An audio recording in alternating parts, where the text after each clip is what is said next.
Olá, boa noite a todos, aos que estão nos vendo agora, neste momento em que está sendo transmitida essa live, e a todos vocês que nos verão pelo YouTube, pelos canais aí em que a gravação for postada. Sejam todos muito bem-vindos.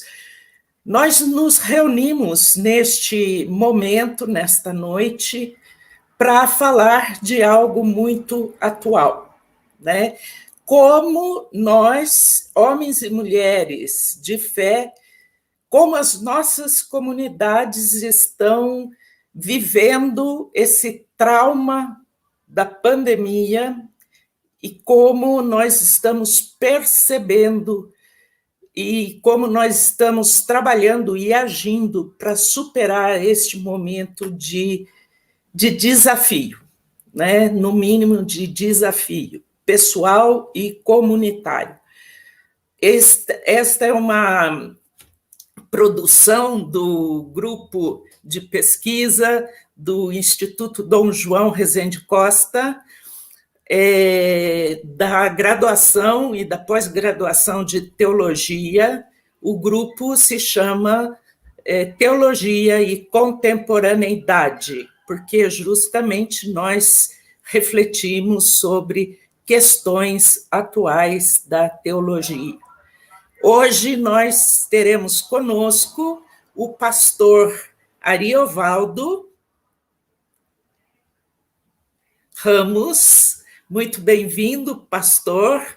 Ele é da região da Grande São Paulo, né? E ele mesmo vai se apresentar com mais detalhes, e chamo também o padre Manuel Godoy, daqui de Belo Horizonte. Muito bem-vindos. Passo a palavra a vocês. Padre Manuel, você que está com o microfone aberto, gostaria de se apresentar? Sim, Manuel Godoy, padre aqui na periferia de Belo Horizonte, na região da Cabana, que é uma favela bastante conhecida aqui na capital. Também dou aulas na Faculdade Jesuíta, acompanho também os estágios pastorais dos alunos de graduação da faculdade e faço assessorias, sobretudo SEBs, movimento social, por aí. Muito bem, muito bem-vindo. Pastor Ariovaldo, o senhor gostaria de se apresentar, por favor? Bom, boa noite, muito grato pelo convite, um privilégio estar com vocês, prazer estar com o padre Manuel, muito obrigado mesmo por vocês terem aberto esse canal de comunicação em um momento tão difícil, em que a fé é convocada, em muitos casos, inclusive, como um ato derradeiro. Então, é um privilégio. Eu sou Ariovaldo Ramos, eu sou pastor, faço parte do grupo de presbíteros da Comunidade Cristã Reformada em São Paulo, que agora está totalmente virtual, então estamos sem endereço por enquanto, né? Por boas razões, porque é preciso preservar a saúde do povo.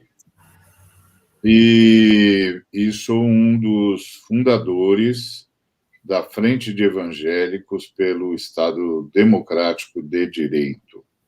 Então, é um privilégio muito grande estar com vocês. Muito obrigado, Áurea. Quero, através de você, também parabenizar a PUC por abrir o espaço para o debate. Muito bem. Já que o senhor está com o microfone aberto, pastor Ariovaldo, o senhor gostaria de nos dizer como o senhor está percebendo a vida de fé da sua comunidade e também de um modo mais geral nesse momento de pandemia? Bom, a minha comunidade, ela difere bastante do quadro geral, porque a minha comunidade desde sempre se deu conta da gravidade do problema e muito cedo entramos em ritmo de virtualidade, compreendemos muito cedo a gravidade do problema, o significado mais extenso da pandemia e começamos a tomar as nossas devidas precauções. E também o grupo começou rapidamente a se envolver em todo um trabalho de apoio às comunidades carentes. Nos demos conta de que a pandemia vinha acompanhada de um sem número de equívocos governamentais, um sem número de equívocos, inclusive da área médica, e que a gente tinha de estar a postos para ajudar os demais para se entenderem no meio da confusão, inclusive confusão de comunicação. Haviam muitas vozes díspares entre si, e não só díspares, como contraditórias, e era preciso tomar uma posição de defesa da verdade e de esclarecimento para a população de modo geral. Então, onde tivemos alcance, onde tínhamos algum tipo de influência, começamos rapidamente a nos mover em direção à luta pela saúde pública. Agora, como eu disse, nossa comunidade destoa do quadro geral. O quadro geral, na comunidade evangélica, tem sido bastante negativo, infelizmente. A grande parte da comunidade evangélica aderiu ao negacionismo, até para ser coerente ao seu apoio ao presidente da República, e abraçou causas inócuas, e não só inócuas, mas que acabaram se demonstrando deletérias, perigosas e assassinas até. E foi essa coisa do tratamento precoce, da indicação de remédios, do presidente medicando, não é? Por meio da indicação de drogas absolutamente inócuas, ineficazes, e que, na verdade, mais tarde se revelaram danosas, porque não só não ajudavam a recuperação de quem quer que esteja, que estivesse ao alcance do Covid, como, de fato, piorava a situação dos contagiados, dos infectados, inclusive apressando a morte, levando-os a um quadro muito mais complicado, perverso. Então, e a comunidade evangélica, de modo geral, porém não hegemônico, graças a Deus, eu mesmo faço parte de um grupo extenso que está espalhado por todo o país e que se organizou na frente de evangélicos e em outros coletivos, porque são vários coletivos de cristãos e cristãs evangélicas que reagiram, que se opuseram, que deixaram claro a sua não adesão, muito pelo contrário, deixaram claro a sua oposição.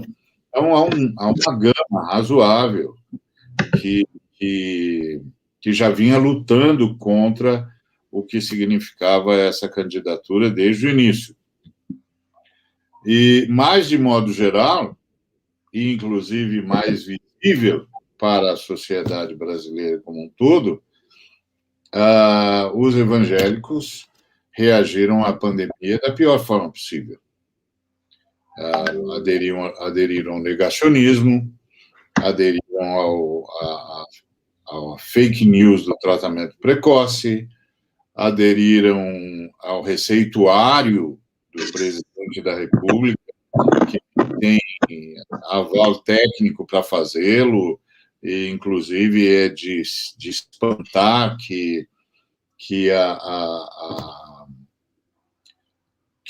comunidade médica não o tenha denunciado, seja o CFM, seja os vários CRMs, e não o denunciaram por prática ilegal de medicina.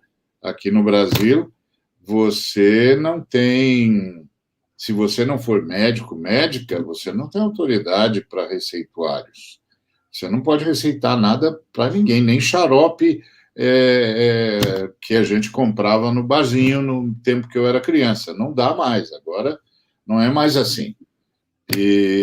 Mas o presidente fez, e o CFM não fez nada, e ele praticou ilegalmente a medicina e passou incólume, e depois a gente foi descobrir que o remédio que ele receita é danoso, inclusive desviou o remédio do propósito, que é ajudar na cura da malária, desviou o remédio do propósito para o qual ele existe, tentou alterar a bula do medicamento, e não houve nenhuma reação, tudo ficou incólume, ele passou ileso e continua, e a comunidade evangélica não conseguiu reagir,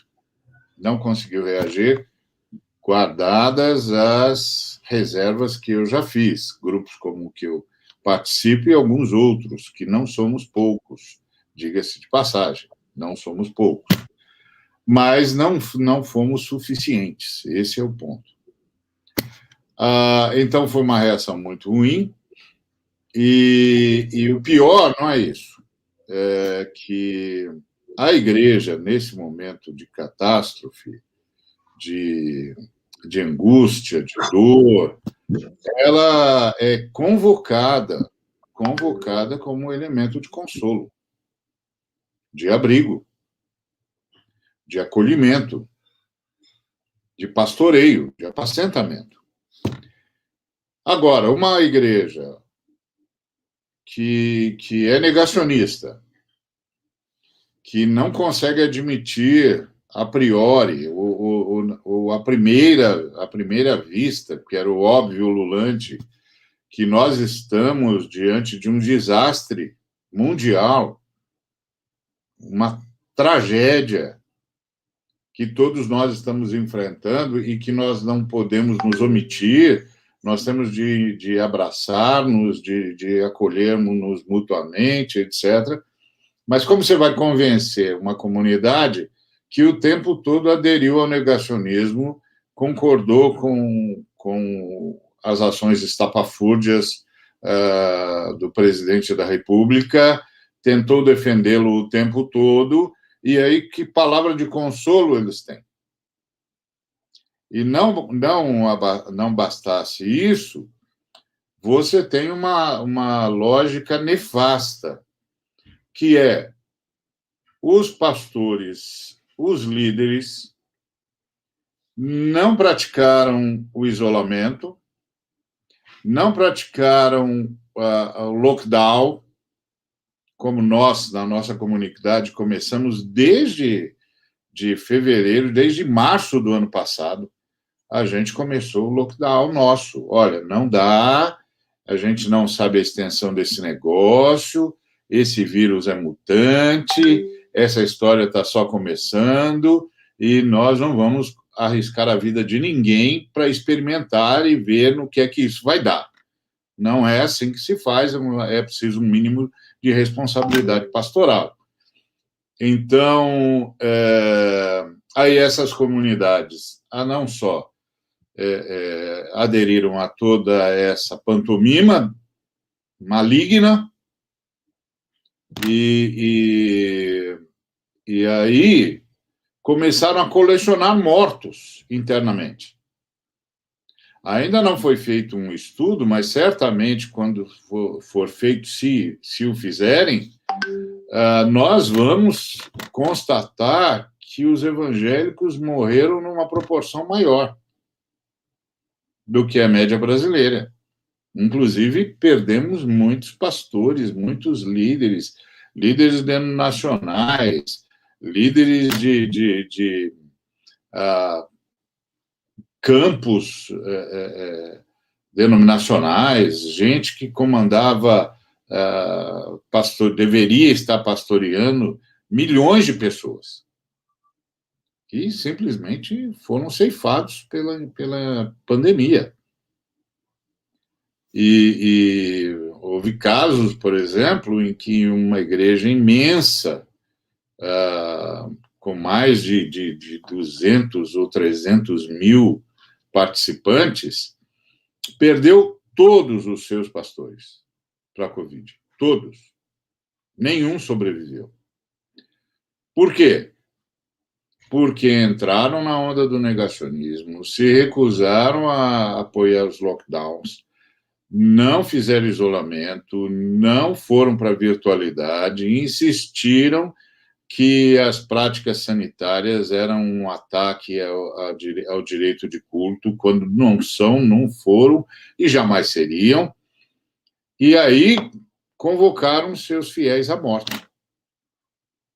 E a morte, todos nós sabemos, é um adversário que não se faz de rogado. Se você provocar situações de morte, a morte certamente há de ceifar quem puder. Então, a minha resposta à primeira questão, infelizmente, não é a melhor, pelo menos não é a que eu gostaria de ter dado. Eu fico grato a Deus, antes e acima de tudo, por fazer parte de um grupo que resistiu. Então, na nossa comunidade, nós não tivemos nenhuma perda, nenhum de nós foi acometido da enfermidade, e todos, desde cedo, se resguardaram, entenderam a gravidade da situação, uma situação confusa no mundo todo, mas, infelizmente, nós fazemos parte da exceção. Muito obrigada, pastor, por ter partilhado conosco essa experiência, né, e essas ideias inovadoras também que o senhor trouxe do seu grupo de fé, né, que a gente está percebendo que vai no sentido contrário, como o senhor mesmo disse, de muitas igrejas evangélicas, infelizmente. Padre Manuel Godoy, agora eu lhe passo a palavra.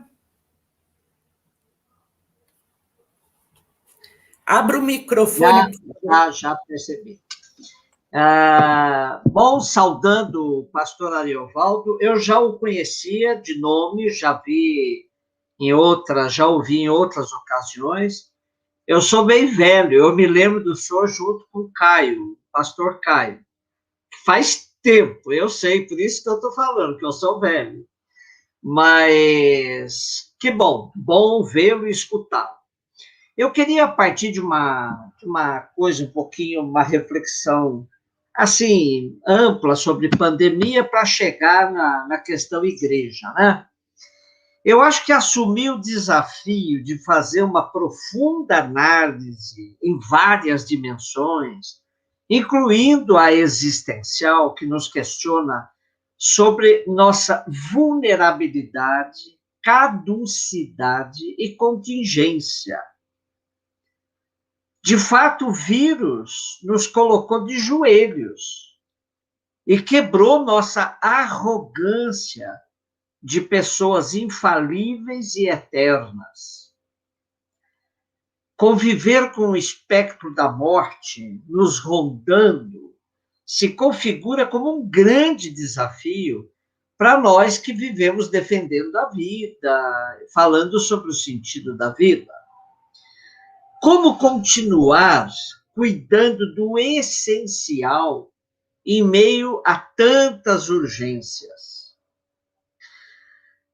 Edgar Morin, que é o grande educador e sociólogo francês, ele tem uma frase de efeito que é muito interessante. Ele dizia assim: de tanto sacrificar o essencial em favor do urgente, acabamos por esquecer da urgência do essencial.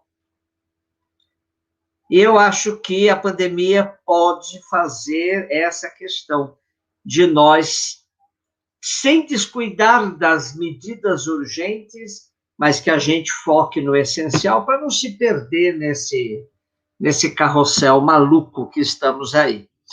E também nós estamos tendo uma grande chance de nos tornarmos pessoas melhores, cuidadoras umas das outras e do planeta, como nossa casa comum. Os místicos passam pelas crises, subindo degraus de humanidade e de espiritualidade, que os eleva e os faz aprofundar o binômio vida e morte, sem saber distinguir o que é melhor, como o apóstolo Paulo. Se é melhor viver para servir ou morrer para gozar a glória junto do Pai. Essa é a dúvida que Paulo colocava aos cristãos de Filipos. Porém, no chão do dia a dia, convivemos com inúmeras respostas da parte de inúmeros irmãos e irmãs de dentro de nossas igrejas, frente a esses desafios pandêmicos. Há muitos que se desesperaram quando ouviram dizer que suas igrejas não perfilavam dentro daquilo que se convencionou chamar de serviços essenciais. Levou um profundo questionamento. Puxa, nós não somos serviços essenciais? Então, esse foi um impacto bastante interessante que eu constatei. Surgiram os que quiseram se aproveitar também desse momento de fragilidade, engrossando o rol dos negacionistas e gritando: devolvam-nos a missa, devolvam-nos a Eucaristia. Na verdade, nem era bem missa que queriam, e sim marcar posição na guerra de narrativas sobre o como enfrentar as ameaças do vírus. Bem próximos de nós, pessoas bem simples de nossas comunidades chegaram também a engrossar a onda negacionista, mas sem esse viés tão político. Eles diziam que não entendiam a falta de fé dos que fechavam as igrejas. Era coisa bem de gente bem simples. E acabavam se igualando a todo aquele rol de negacionistas, né? E alguns que teimaram a não usar máscara. E aqui onde eu vivo, nós somos uma ilha católica cercada de evangélicos por todos os lados. Aqui a gente faz a experiência da Igreja Católica não ser a maioria. E eu convivi esse tempo todo com inúmeros templos abertos. Inúmeros templos abertos, né? Bastante aglomeração.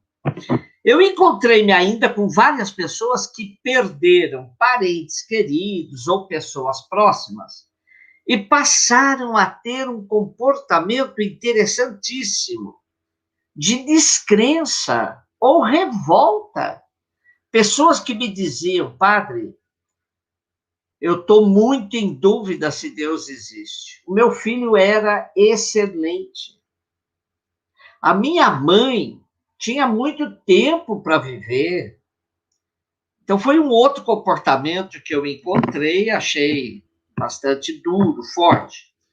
Outros empunharam a bandeira dos templos fechados e Bíblias abertas.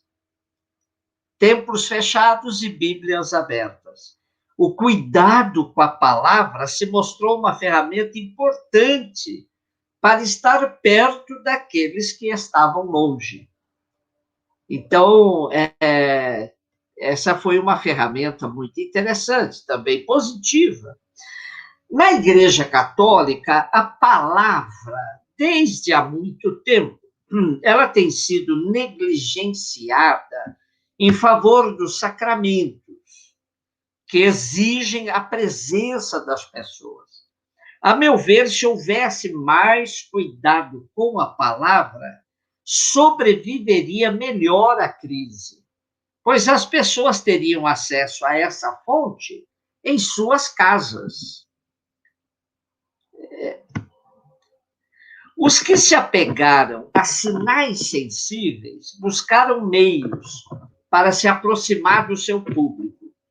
Eu assisti muito nesse tempo passeios com ostensórios das mais variadas formas, de carro, de helicóptero, a cavalo, a pé pelas ruas do bairro.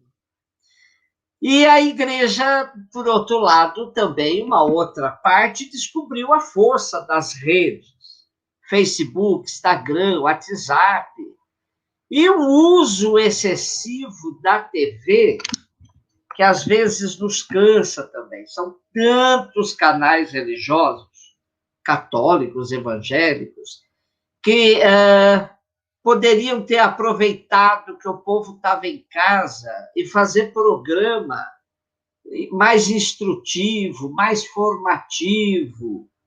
Mas foi muito oba-oba também na televisão. Apelou-se ainda para uma coisa meio ambígua, as chamadas comunhões espirituais. Bom, tem a vantagem de não ser tão seletiva quanto as presenciais, mas trazem um problema teológico muito sério. Comunhão virtual do corpo do Senhor. Eu acho que deveria ter uma reflexão muito mais séria sobre isso. E um movimento que já vinha crescendo mesmo antes da pandemia, mas que recrudesceu com ela, é a chamada religião de autoajuda, onde a única dimensão religiosa que se desenvolve é a da religião terápica. A religião se reduz a essa dimensão de terapia e passa a ofertar a cura a depressivos e ansiosos, aqueles que têm excesso de passado ou excesso de futuro, mas têm dificuldade de encarar o presente. E na sociedade mais racionalizada, eu percebi também aquilo que André Comte-Sponville afirmava, uma espiritualidade para ateus. Como sintetizava o nosso querido Libânio, aqui de Belo Horizonte, ele dizia, esse autor, o Sponville, entende por espiritualidade a fidelidade diante de valores absolutos, incondicionados, elaborados, transmitidos na tradição e reinterpretados ao longo da história. Não precisa crer na existência de Deus para aceitá-los e ser fiel a eles. Apela-se à razão humana, à civilização ocidental, ao valor da comunhão na sociedade. Ela não vive sem comunhão e fidelidade, dizia Sponville. É interessante essa perspectiva da espiritualidade para ateus, que já foi uma resposta mais racional. Pode ser um grupo menor, mas também teve. As reações frente à pandemia, então, foram várias, mas há também aquelas atitudes de solidariedade que o pastor Ariovaldo levantou e que muito nos alegraram.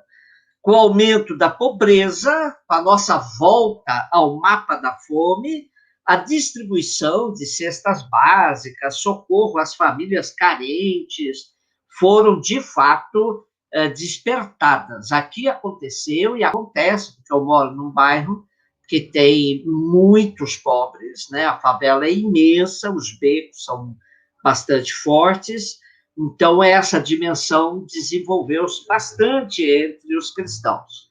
E também vizinhos, eu achei interessante isso, vizinhos que se dispuseram a fazer compras em lugar de pessoas idosas para que elas não se expusessem ao comércio.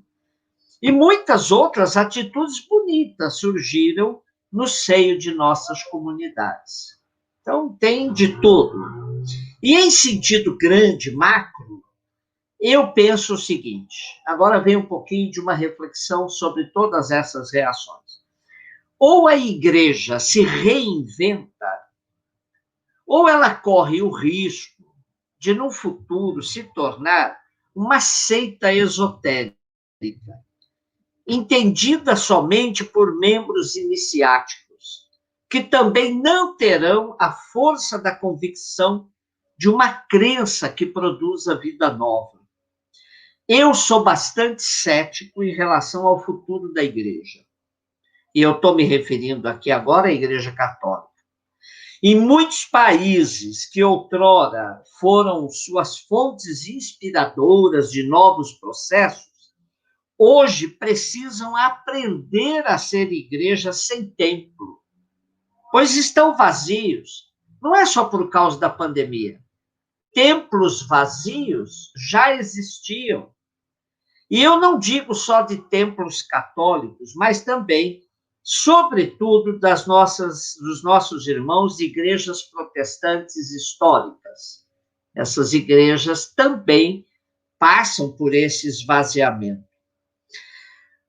O nosso querido teólogo Vasco Pagola, citando em Dokimov, ele alerta para a morte da profecia, que tornou a igreja sem sabor algum.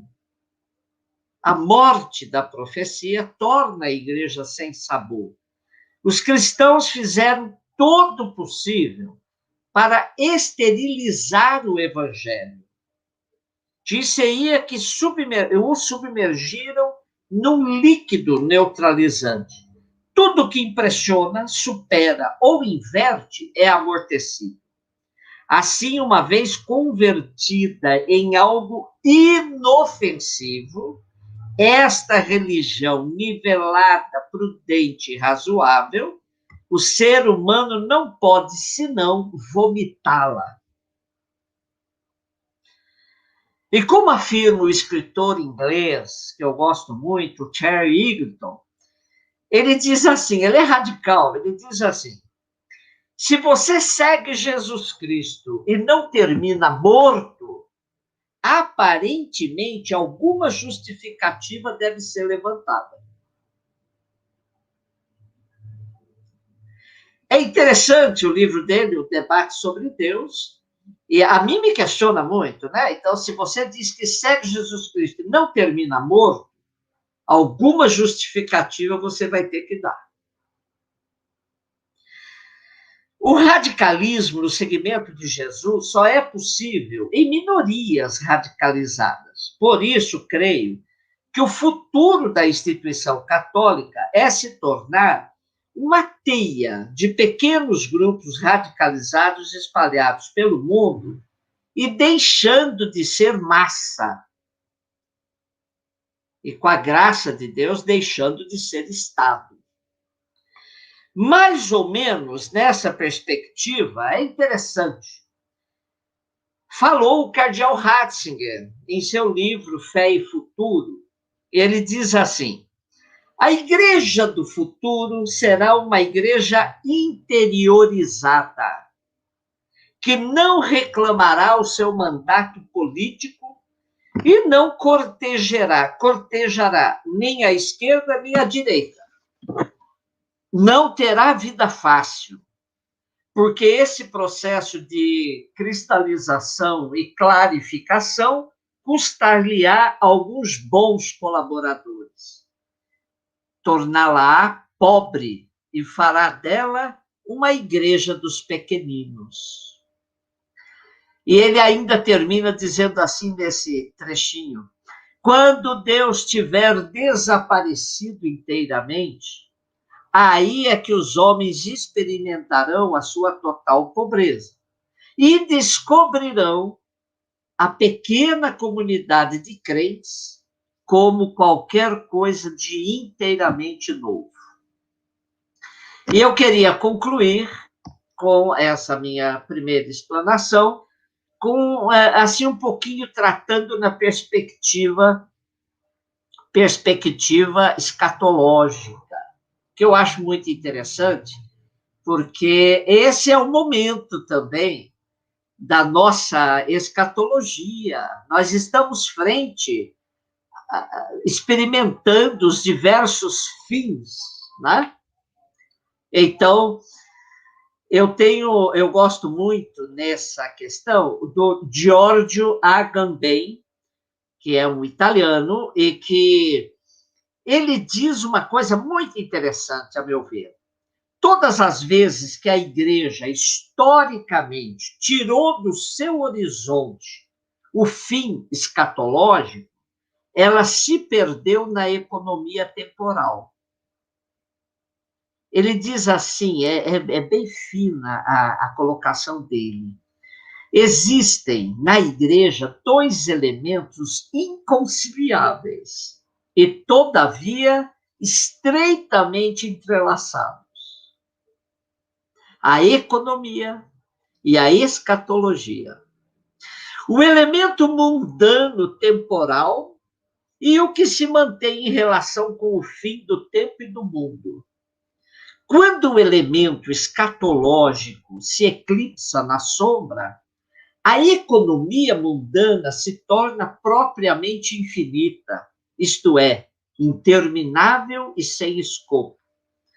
O paradoxo da igreja é que ela, do ponto de vista da escatologia, deve renunciar ao mundo, mas não pode fazê-lo, porque no âmbito da economia ela é do mundo e não tem como renunciar a ele sem renunciar a si mesma. E é justamente aqui que está a crise decisiva, porque a coragem não está senão na capacidade de se manter em relação com o próprio fim. Então, esse mais ou menos que eu tinha pensado para esse nosso primeiro momento. Muito obrigada, Padre Godoy, a sua reflexão bastante completa, que já trouxe elementos para a pergunta sucessiva que eu ia lhes fazer, mas já que o seu microfone está aberto, eu lhe peço que nos fale um pouquinho sobre os sinais, sabe? Tu vens, eu já escuto os teus sinais. Que sinais, né, de cristianismo ainda, que sinais de fé a gente ainda pode vislumbrar que estejam se mantendo, estejam nascendo. Eu não gosto de usar muito a ideia de previsões futuras, né? Porque ninguém tem bola de cristal, afinal das contas. Mas, assim, o que o senhor percebe de muito positivo durante esta situação terrível que a gente está vivendo, né? O Frater Henrique, por exemplo, que o senhor conhece bastante bem, que é nosso amigo, confidenciava comigo que, segundo ele, uma situação semelhante só aconteceu na Idade Média, durante a peste bubônica, também chamada de peste negra por causa das bolhas negras, né, que davam nas pessoas e que matavam no dia. De manhã a pessoa estava bem, à noite já tinha morrido. E que o deixa muito amedrontado, sabe? E, às vezes, né, deixa todos nós um pouco desesperançados, sem saber o que fazer, né? Não que a gente queira entrar aí nessas igrejas de autoajuda, mas o que a gente poderia, com seriedade, considerar sinais de esperança ainda. Depois o pastor Ariovaldo pode nos responder a mesma pergunta. Bom, eu costumo me classificar como pessimista no raciocínio e otimista na vontade. Quer dizer, é claro que a gente vê sinais de solidariedade, de amor ao próximo, de crença, de fato, de que um outro mundo é possível, utopias, um monte de utopias que a gente alimenta. O povo tem aquele ditado que não há mal que não se acabe, mas também não há bem que eternamente dure, né? Quer dizer, tem tudo isso na vida da gente. Mas é claro que a gente tem que botar esperança na vida, né? E tem que dar razão da nossa esperança. É claro que a gente tem esses sinais. Quando eu vejo aquilo que eu dizia, os vizinhos se ajudando, povo simples, o socorro uns aos outros, nas nossas comunidades aqui na periferia, muita coleta para velório, para enterro, velório não, para enterro, porque não podia fazer velório, mas o sepultamento, teve muita gente se ajudando, e quando o pai de família estava internado, muita gente socorrendo a família. Nós tivemos um monte de sinais bonitos de solidariedade, de amor ao próximo, de crença, né? E utopias, que um outro mundo é possível. Então, esses são sinais bastante evidentes de que o povo crê, o povo quer a mudança, apesar de nós, que temos uma certa responsabilidade frente ao povo, de ajudá-los a somar tudo isso para canalizar uma grande mudança social, política, econômica, porque nós entramos num beco, né, terrível. E, então, é difícil, mas sinais há. Falta a gente ajudar o pessoal a juntar-se mais e melhor, mais bem articulado, para que esses sinais produzam, de fato, pistas de mudança.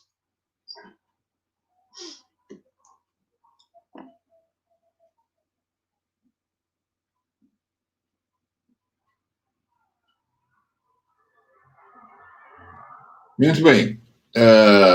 Muito boa reflexão que nós ouvimos, um privilégio.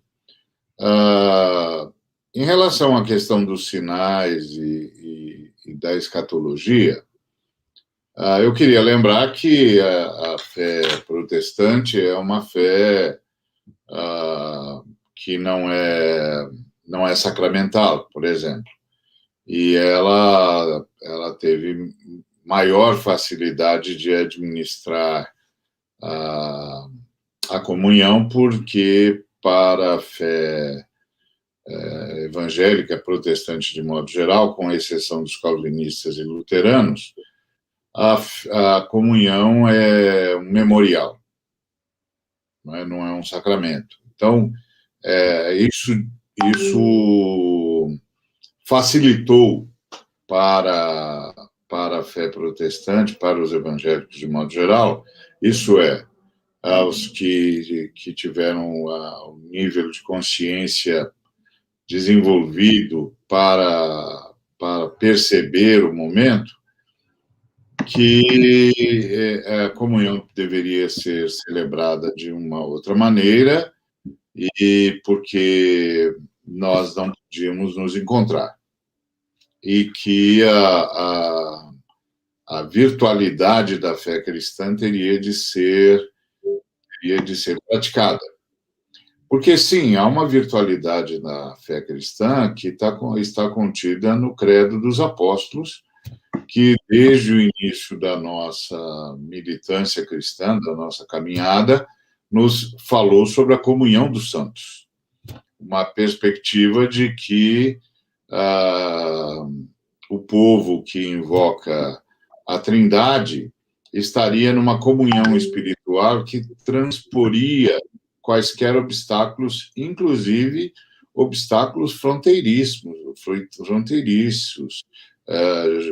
geográficos, políticos, que a Igreja Universal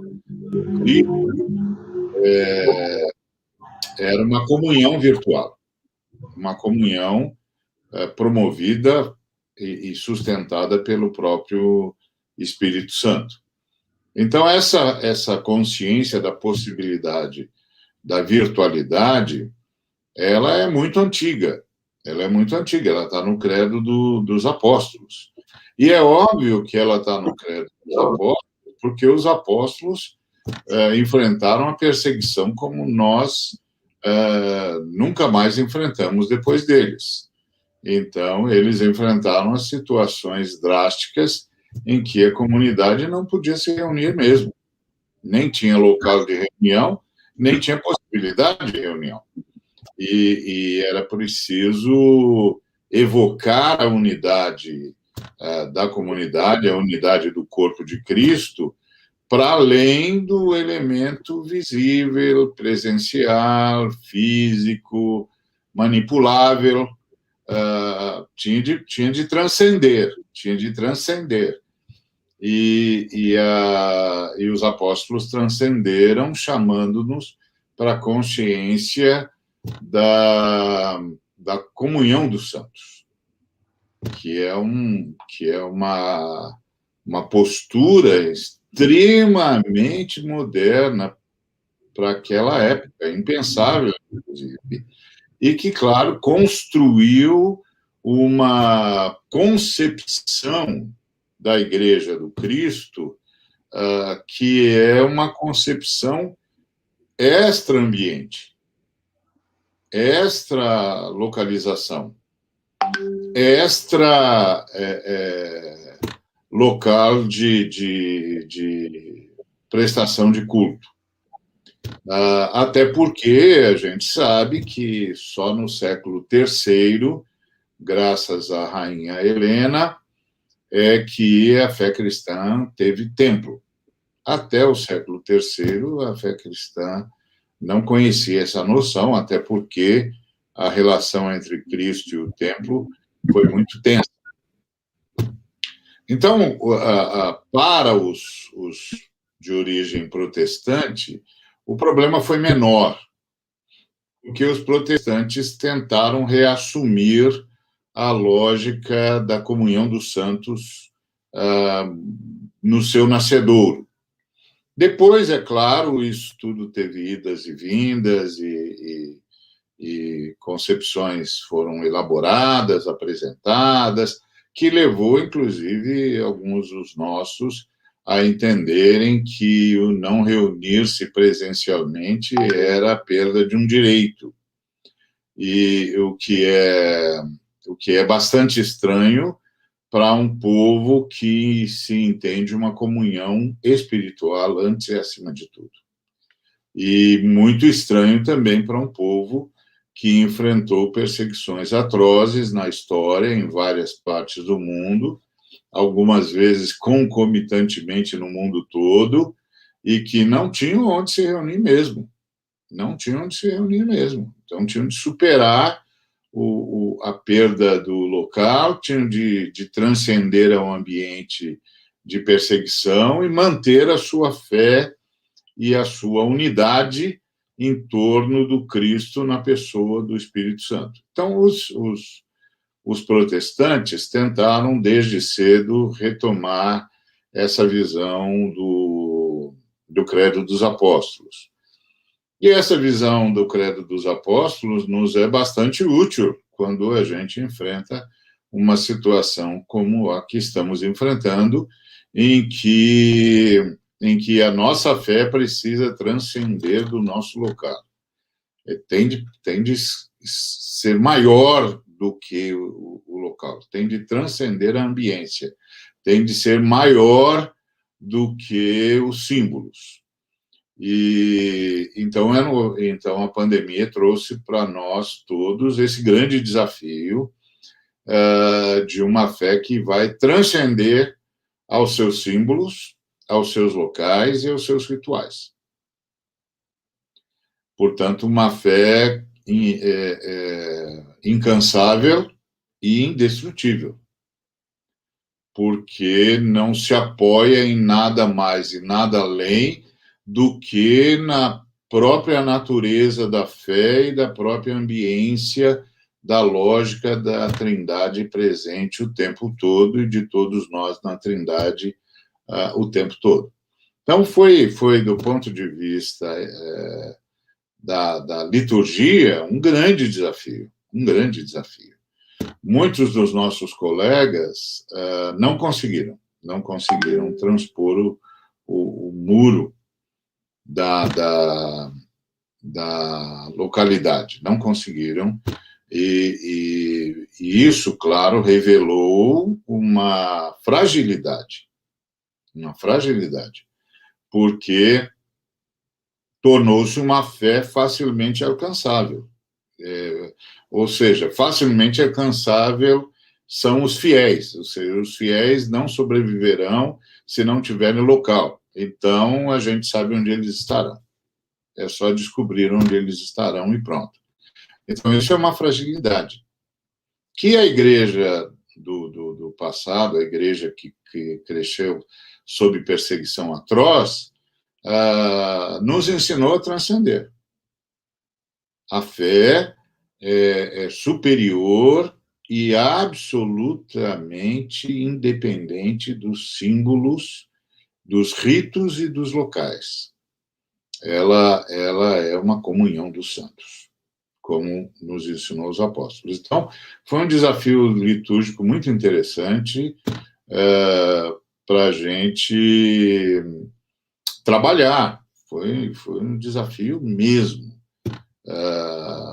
Mas aqueles que transcenderam, aqueles que entenderam a comunhão dos santos nessa dimensão, se deram conta de que a internet era, na verdade, o mais próximo que a humanidade tinha chegado do que os apóstolos chamaram de comunhão dos santos. Quando os seres que não se encontram comungam e se reconhecem como parte de uma mesma fé e como habitação de um mesmo espírito. É a mística da fé cristã, é o mistério do corpo de Cristo que há de ser arrebatado para encontrar-se com o Cristo nos ares e inaugurar um novo universo onde toda criatura divina, independentemente da sua natureza, desfrutará equanimemente de tudo que Deus é e de tudo que Deus doa. É o sonho escatológico da fé cristã, que é extraordinário. E claro que nós cristãos, de todos os matizes,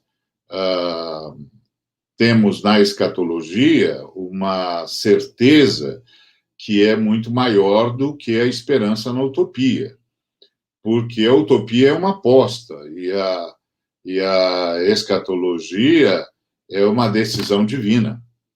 Então, a fé cristã sempre se alimentou do fato de que há uma decisão divina que foi tomada antes de nós e que nos aguarda no fim de nós.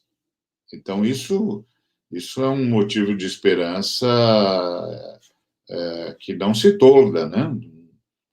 Todo cristão tem essa consciência, estamos a caminho de um novo universo, estamos a caminho de um novo tipo de relacionamento, estamos a caminho do grande efeito da ressurreição, estamos a caminho da construção de uma humanidade que vai experimentar a imortalidade divina, não por natureza, mas por graça. Então, sempre foi essa a esperança cristã, a esperança na decisão divina, porque Deus disse, porque a Trindade falou, que haverá um novo céu, uma nova terra, um novo universo. E essa sempre foi a grande esperança cristã.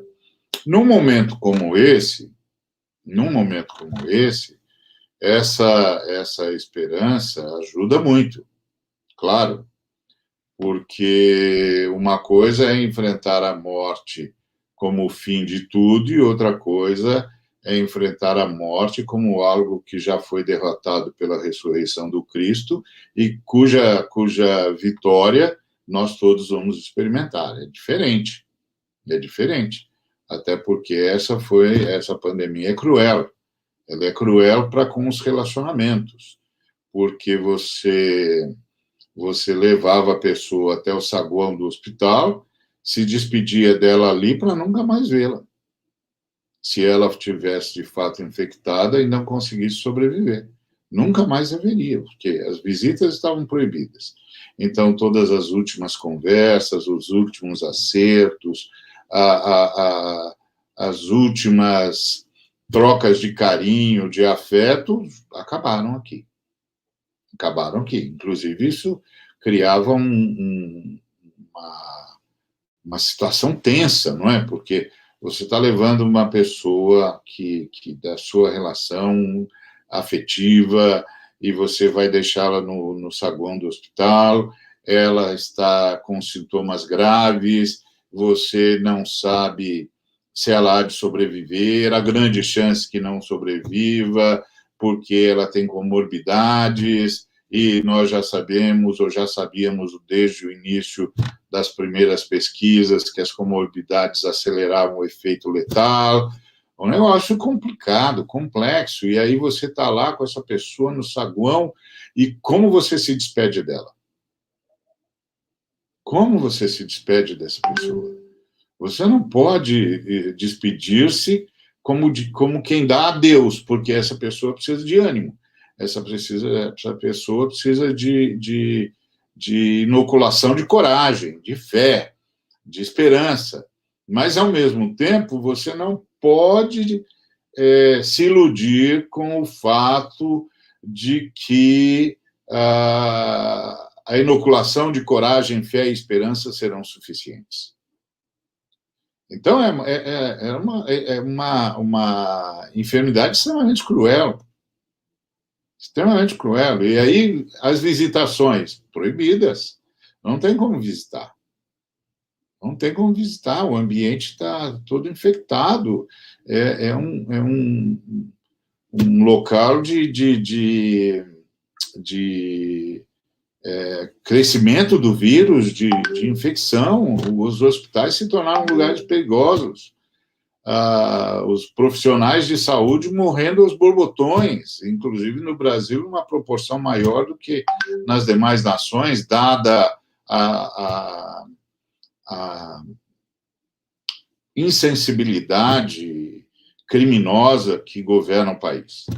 E isso tudo foi fazendo um somatório de angústias.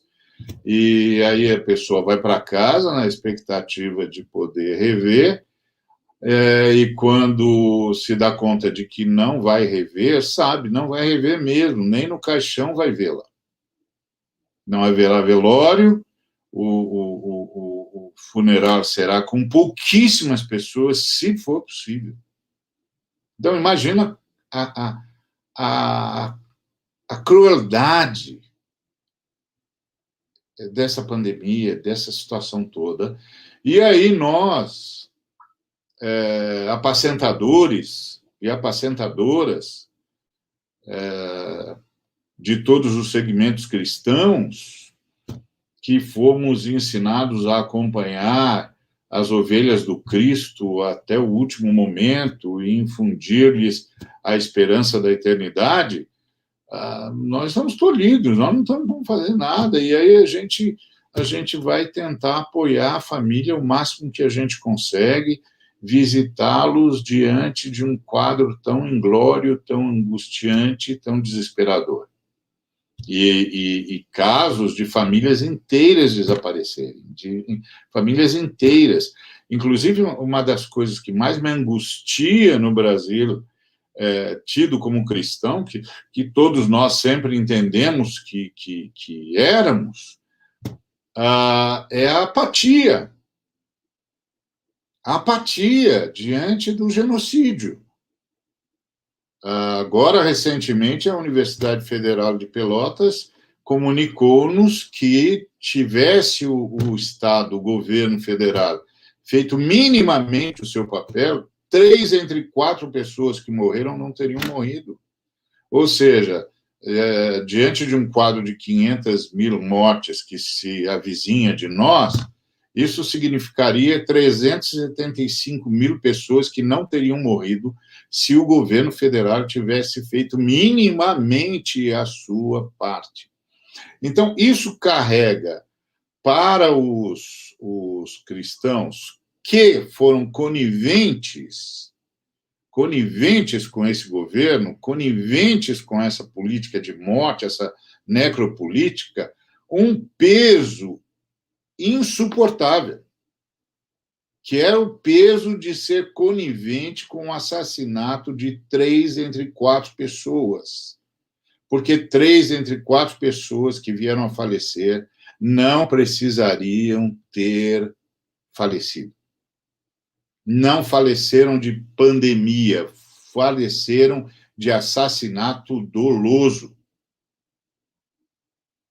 Foi um assassinato doloso. Eles não morreram porque contraíram o Covid.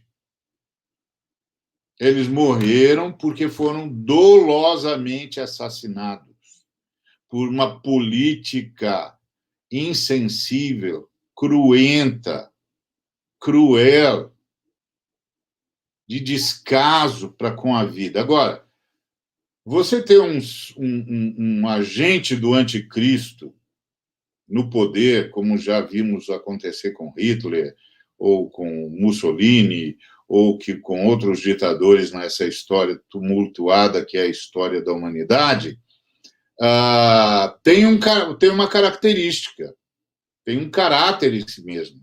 Agora, ver uma figura como essa, apoiada por aqueles que, como disse o padre Manuel, defendem a vida, entendem a vida como sagrada, como a maior prova da existência de Deus, é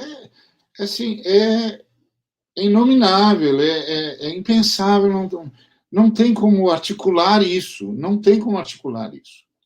É desesperador, desesperador. Eu fico imaginando, por exemplo, Dietrich Bonhoeffer, na Alemanha nazista, o que ele devia estar sentindo quando criou a igreja militante que resistiu ao nazismo, contra, inclusive, muitos dos seus correligionários de fé. Quer dizer, assustador isso, assustador. E assustadora a inércia brasileira. Ou seja, muitas das pessoas que eu vi, você viu e todos os que nos ouvem agora vimos partir, não precisariam ter partido. Poderiam estar conosco. Hoje, a gente estaria lamentando a possibilidade de perder 145 mil pessoas, que já é um desastre. Já é um desastre. Mas não, agora nós estamos assistindo a perda de 500 mil, 500 mil de seres humanos E cada ser humano ali tem um nome, tem uma história, tem uma família, tem sonhos, tem desejos, tem queridos, tem queridas.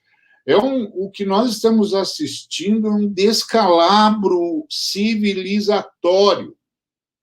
E a nossa inércia é um depoimento trágico da nossa incapacidade de absorver a civilização que a nossa fé ajudou a construir. Então, o quadro é muito tenso, é muito drástico, é muito angustiante. Então, os sinais de solidariedade que se multiplicam, graças a Deus, eles são muito bem-vindos, e graças a Deus vieram.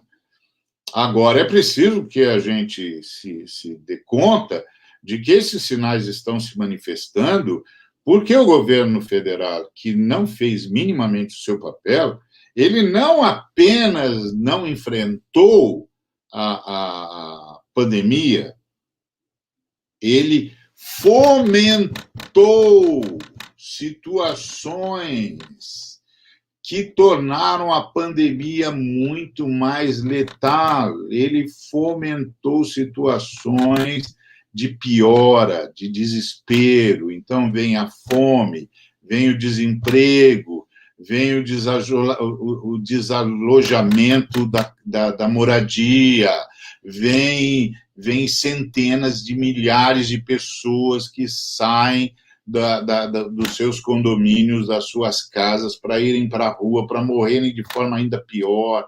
Vem a fome, que nós já tínhamos vencido. Eu participei do trabalho do Betinho e depois do Conselho de Segurança Alimentar e Nutricional da Presidência da República, uma luta hercúlea para tirar o Brasil do mapa da fome, e agora nós temos 125 milhões de brasileiros com insegurança alimentar e nutricional. Então, esse governo fomentou a morte, usou a morte como política pública. Então, assim, não há sinais que detenham tamanha hediondicidade. Não há sinais. Os sinais que vieram, eles são muito bem-vindos, mas eles já chegaram cansados. Eles já chegaram cansados. Aquela sensação de que estamos numa luta inglória. Nós não vamos conseguir alimentar, a partir da solidariedade pura e simples, 125 milhões de seres humanos. Nós não vamos, meu Deus do céu, nós não vamos. Nós não vamos reabilitar um emprego que não é que o emprego foi perdido porque a empresa, por exemplo, deixou de existir. Não, o emprego foi perdido porque aquele ramo da economia não existe mais. Não existe mais. Não é que não tem mais vaga, não tem mais função. A função desapareceu. Então, até ontem, você era um profissional dessa área de trabalho. Deixa eu lhe dizer, lamentavelmente, essa área de trabalho não existe mais. É muito semelhante ao que nós sofremos na chamada abolição, que, na verdade, foi apenas o descarte de um meio de trabalho. Não houve abolição nenhuma. Apenas um meio de produção foi descartável, porque os ingleses do capitalismo incipiente, a eles não interessavam mais, enfrentaram nações com mão de obra escravizada. E então, obrigaram o descarte de um meio de produção. E esses seres humanos saíram perambulando por um país que não os recebeu durante décadas. Durante décadas. E até hoje temos uma grande dificuldade de ser recebidos como brasileiros e brasileiras. Como cidadãos e cidadãs, que, aliás, só passamos a sê-lo em 1934, quando nos foi dada a permissão de votar. Então, o quadro brasileiro é um quadro muito tenso, muito cruel. muito cruel. A história brasileira não é uma história para se ter orgulho. O senhor tem razão, pastor. Realmente é uma realidade muito complicada essa que a gente está vivendo, né? E é muito lúcida essa sua fala, sabe? De que nos encontramos desesperançados diante daquilo que está acontecendo, e especialmente diante da postura de muitos irmãos cristãos, né, que não tomam posição diante de um genocídio desse tamanho. Nós temos algumas perguntas aqui, mas eu tenho a impressão que as falas dos senhores já chegou a responder, pelo menos em parte. Eu vou lê-las e, assim como o nosso tempo está acabando, como última palavra para um e para outro, se quiserem responder essa pergunta ou dizer alguma outra coisa, fiquem à vontade, tá? São 3 perguntas, temos uma oportunidade ímpar para fortalecer as igrejas domésticas como célula fundamental, mas parece-me que estamos deixando passar a chance. O que vocês pensam a respeito? De Elisa.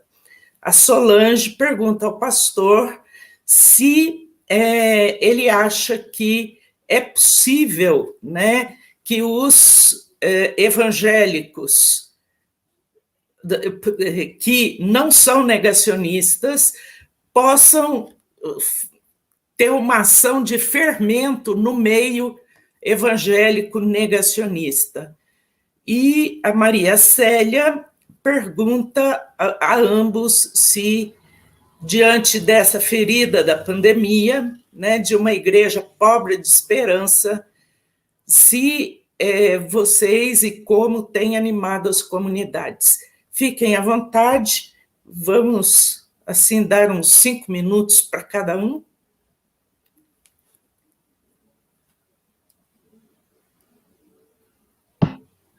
Tá bem, então, meio rapidamente, quanto à primeira pergunta sobre a questão da igreja doméstica, eu não sei, desculpe-me, mas eu volto com o meu pessimismo. Eu moro num lugar onde as famílias estão... É muito difícil para constituir igreja doméstica com a situação familiar que nós vivemos.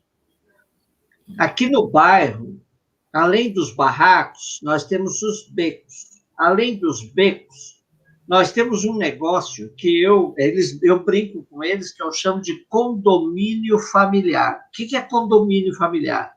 Tem só um portão na calçada e você entra, tem 4, 5, 6 barracões.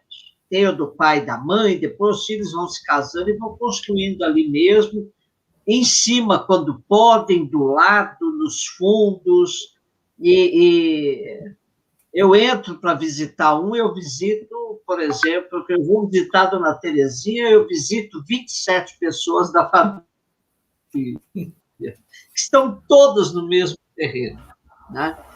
E a gente incentiva orações em comum, que eles se unam, mas é muito difícil. Nossas famílias estão um frangalho. Para a gente falar de igreja doméstica, nós precisamos trabalhar com essa dimensão, né? Porque é bonito falar em igreja doméstica, mas na hora de funcionar lá na casa, é com bastante dificuldade. Depois, também, nós temos a diversidade de religião. Então, a mulher é católica, o marido é evangélico, o filho é de outra denominação. Aqui no bairro, isso é a coisa mais comum do mundo. Então, é difícil até para unir, para orar juntos, sabe? Então, não é que a gente está deixando passar a oportunidade, é porque a realidade não se apresenta tão, assim, a nosso favor para o desenvolvimento de igreja doméstica. Mas esforço há, e quando a gente consegue, há também essa experiência acontecer. Bom, eu queria, já então, como a Áurea disse, que é a última fala, queria, agradecendo a quem participou, a quem nos ouviu, agradecer muito ao pastor Ariovaldo, que nos brindou com uma bela palestra e também nos fez conhecer um pouco mais a realidade que ele vive, que ele está mergulhado, né? E, sobretudo, naquela dimensão que ele dizia que eles tiveram menos dificuldades, né, de enfrentar alguns problemas que nós enfrentamos. A Igreja Católica teve muitas dificuldades, e estamos ainda vivendo com muitas dificuldades. Nós não temos, assim, um horizonte muito azul pela frente, não. Mas estamos sobrevivendo e estamos tentando animar a comunidade. Eu, desde o ano passado, quando começou a pandemia, eu percebi que eu ia perder um pouco a relação com o povo da comunidade. Eu fiz um exercício, estou fazendo um exercício, eu gravo diariamente, todos os dias. Eu gravo 10, 11 minutos de reflexão, tomando as leituras propostas pela liturgia, e repasso. Eu tenho um canal no YouTube que eu passo, eu tenho 2 grupos no WhatsApp que eu passo, eu tenho outros amigos que tomam aí e repassam, né? Então, são muitas pessoas aqui no Brasil e acabou indo para fora do Brasil também, que seguem as minhas reflexões diárias. Então, foi uma maneira de eu tentar ver que a comunidade tivesse uma dose diária da palavra de Deus e que pudesse refletir sobre a palavra de Deus diariamente. Então, é um esforço, dá muito trabalho, vocês podem ter certeza disso, mas a gente faz com muito carinho, né? Aquilo que eu ia fazer pessoalmente na comunidade, eu faço virtualmente pelos grupos que a gente tem. Então, é dessa forma que eu estou tentando manter a comunidade animada e unida e tal. Depois, nós voltamos, assim, com muitas restrições, com agendamento, com distanciamento, com muita higienização, medição de temperatura, máscara, tudo que vocês podem imaginar, mas a gente voltou a abrir o templo, né? Estamos já recebendo pessoas, mas com todo esse cuidado e limitação. Então, é outra forma também de mantermos o pessoal animado na comunidade. Então, muito obrigado por tudo, e vamos enfrentando. Eu, quando o pastor falava, descrevendo essa realidade louca que a gente está vivendo, da necropolítica, que há uma necroreligião também correspondente, né? A gente fala da necropolítica, mas tem a necroreligião, e uma reforçando a outra.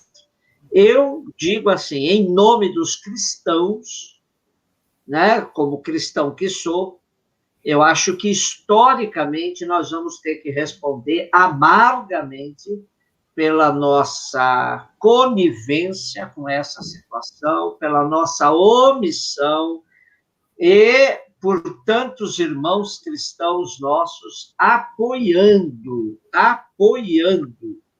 essa situação toda.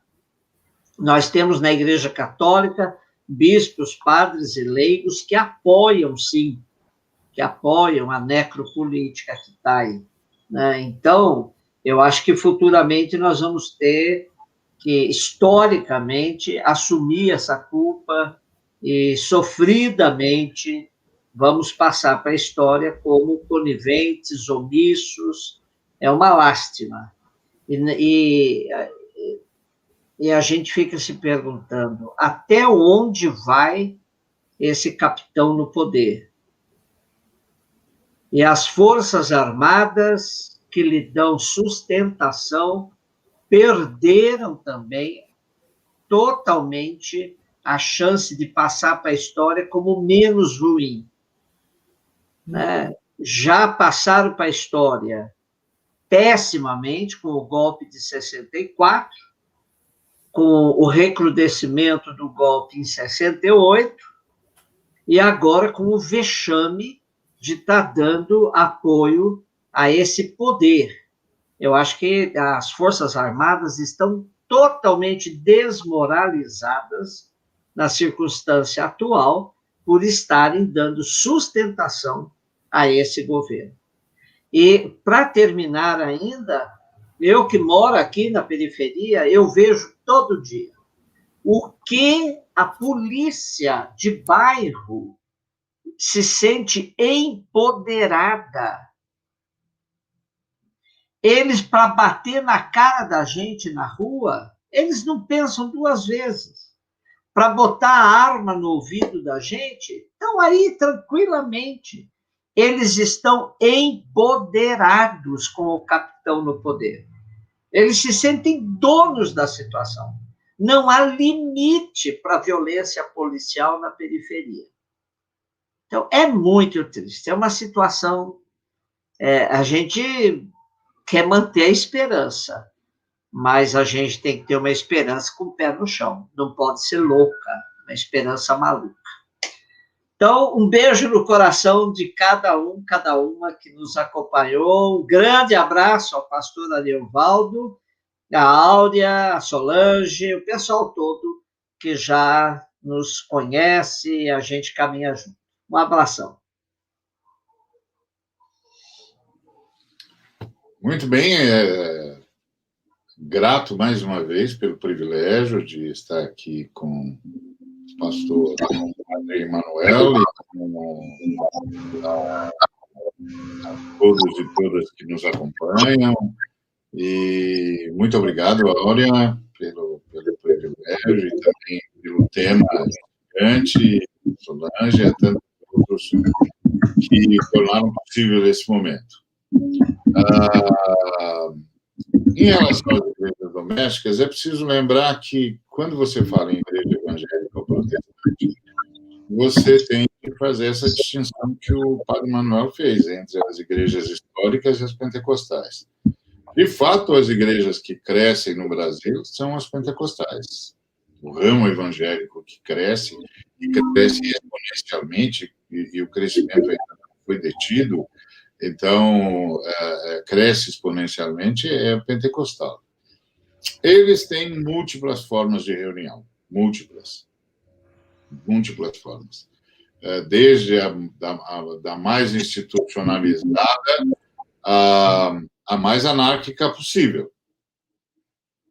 São múltiplas as formas, e aí o que a gente chama de igreja doméstica é uma realidade em muitos movimentos pentecostais.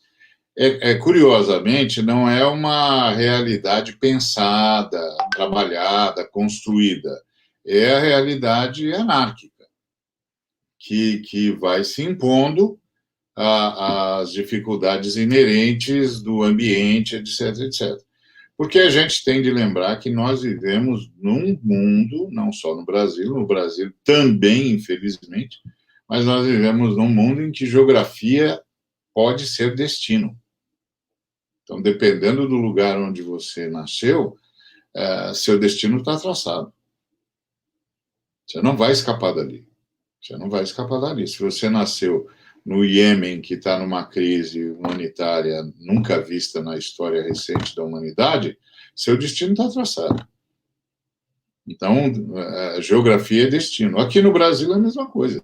Você está atolado num lugar onde o empobrecimento é praticado em favor do enriquecimento ilícito e em detrimento de toda a esperança, sua geografia determina seu destino. E é o que o padre Manuel citou, e eu também tenho assistido: a letalidade do Estado, o desrespeito para com o cidadão, com a cidadã, é criminoso para ser sintético. Então, a igreja, de qualquer que seja o matiz, sobrevive no ambiente onde está. Às vezes com nobreza, outras vezes com cumplicidade. É assustador dizer isso, mas é verdade. Nós estamos assistindo no mundo pentecostal o encontro impensável entre a fé e o banditismo, seja o miliciano, seja o narcotraficante. E aí você diz: meu Deus, o que está havendo? O que está havendo é a geografia determinando o destino. Então, a igreja vai se mexendo aí. As igrejas históricas estão rumo ao desaparecimento, em questão de tempo só. Elas não conseguem mais conversar com o brasileiro da periferia, que é a maioria esmagadora dos brasileiros e brasileiras, e para conquistar a classe média, abriu mão da fé para se tornar uma igreja de autoajuda no sentido de incentivar a classe média na sua loucura, no seu idílio, que só faz alimentar o capitalismo selvagem. Então, a gente está tendo experiências novas e impensáveis até algum tempo atrás. Estamos reagindo como podemos, estamos tentando ser o fermento que foi mencionado na pergunta o tempo todo, também através de todo tipo de contribuição possível e imaginária, usando os meios que não são próprios ou não são possíveis. Mas nós estamos diante de uma batalha hercúlea. E não é uma batalha hercúlea simples, porque ela não é uma batalha hercúlea pela economia ou pela política, mas cada dia mais ela é uma batalha pela humanidade, pela noção de humanidade. A gente não perde a esperança, até porque a gente tem escatologia. Então, a escatologia nos dá conta de que mais cedo ou mais tarde a ação decisiva da Trindade se fará presente na história, porque a Trindade tem um limite para tolerar a iniquidade. Então, a gente tem essa certeza de que se a medida da iniquidade chegar aos píncaros, a Trindade vai interferir. E é nessa certeza que nós descansamos enquanto lutamos, porque essa certeza nos dá o descanso necessário para retomar a luta cada dia. Que Deus nos abençoe a todos e todas, e que nós não desistamos de lutar pela humanidade, pela verdade, pela liberdade, pela democracia, sob hipótese alguma. Então, um grande abraço fraterno a todas e todos. Foi um privilégio, mais uma vez, quero reconhecer. Obrigado. Eu também agradeço aos dois, de modo particular, porque partilharam conosco as suas reflexões, a sua vida. Agradeço a todos que participaram desse momento de reflexão, né? Nós temos aqui alunos da PUC, do ISTA, alunos do Cefap, professores, padres, né, leigos, acredito que outros pastores também, pelo modo como se expressaram, e muitos estão aparecendo aqui na nossa telinha, né, agradecendo, e eu também agradeço de todo o coração, né, que a gente consiga, apesar de tudo, manter pelo menos uma chama acesa de humanidade e civilidade, né? Porque, como o pastor bem disse, nós estamos numa involução civilizatória, mas mantenhamos-nos firmes nessa fé, né? E irmãos na fé. Então, um abraço a todos, muito obrigada, um abraço, beijos.